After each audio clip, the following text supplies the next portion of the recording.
Addison Lawrence is the son of Scotty Lavender and Kevin Lawrence of Danville. His brother Aiden, a Carlisle graduate, is a sophomore at Roanoke College. Addison is an avid sportsman and who loves to play basketball, soccer, golf for Carlisle. He has served as an SCA representative for 2 years. Addison also enjoys playing video games. His forum topic concerns digital printing of human organs for transplant. Addison found some successful scientific breakthroughs and some new organs on the cusp of reality. Please join me in welcoming Addison to the podium.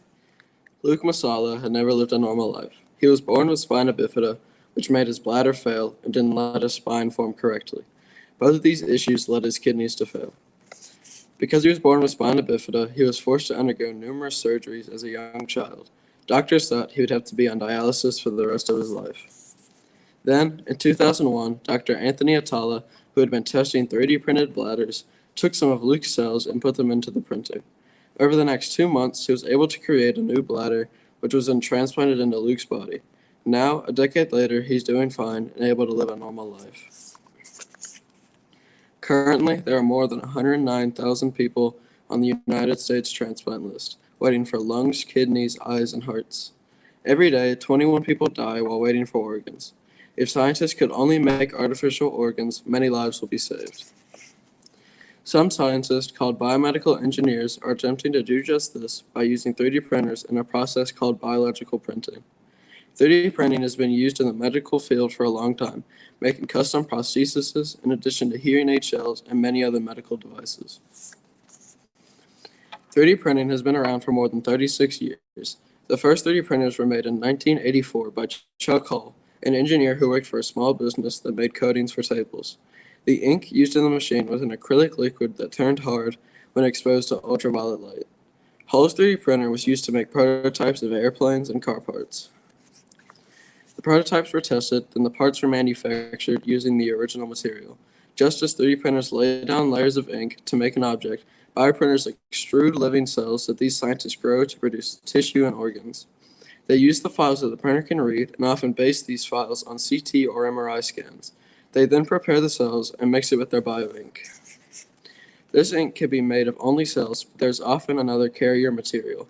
That material, a biopolymer gel, makes cells attached to the gel, which then allows them to grow, spread, and multiply. Then they load the printer with this mixture of bioink. Different kinds of tissue require scientists to use different cells, bioinks, and equipment.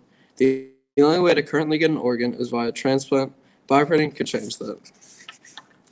Transplants have been used for some time, since it was the only viable option.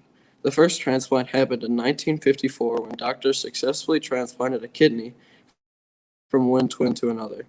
Ronald Herrick, a 23-year-old male, gave his twin brother a kidney because he was suffering from inflammation of his kidney. This was possible because they were twins who shared the same DNA. After the first successful transplant of a kidney, medical advancement kept coming. In 1966, the first pancreas transplant was completed, and 1 year later, the first heart and liver transplants were completed. The year after that, Congress passed the National Organ Transplant Act. This act created the National Organ Transplant List for international organ matching. Before the coronavirus pandemic, reporters indicated patients on transplant lists have to wait 3 to 5 years depending on need and location. Besides organ availability, a patient's immune system can attack the transplanted organ, causing this organ to fail and the patient to need another organ. Donated kidneys typically last just 12 to 20 years. When a patient receives a transplant, they have to take medication to suppress their immune system so the organ doesn't fail. Bioprinting could end these issues. Dr. Anthony Atala, a regenerative medicine researcher for the Wake Forest Institute for Regenerative Medicine in Winston-Salem, North Carolina, believed the real solution to the shortage of organs was to print them. One of his team's first projects was to 3D print a bladder. The bladder is a relatively big organ, but a hollow one, that has a relatively simple function. To create the bladder, he used a suturing needle and made a biodegradable scaffold or frame. After that, he took urethral cells from the bladder and urinary tract cells from the patient and multiplied them in his lab, then applied those cells to the structure. After a series of tests on dogs between 1999 and 2001, these bioprinted bladders have been put into 7 patients suffering from spina bifida.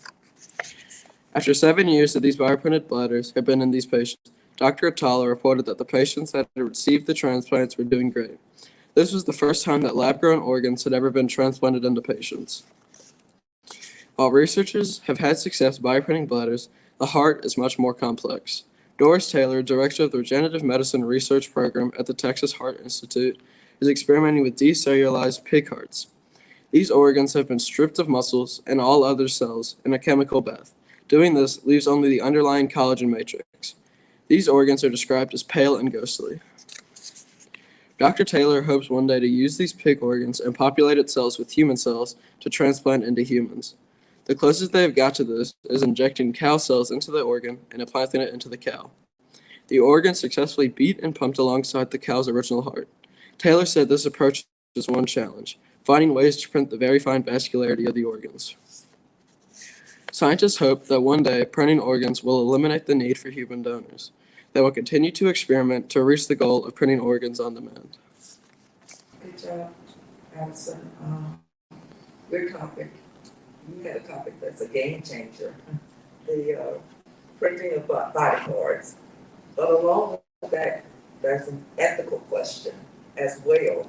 And that question is whether or not we should go beyond what is normal for humans. So my question to you, do you think that the process should be regulated? I think it should because in my research, I found that there's more than 100,000 on the transplant list, but over 50,000 of them need kidneys. So I think if scientists could find a way to 3D print the kidney, I think it should be regulated. I found this very interesting because my grandmother, she donated a kidney to one of her lifelong friends. So do you ever see yourself returning to this topic? Is it something that interests you that you would do further research in the future? I think I could because it's still a growing field that in the future could be able to change the world.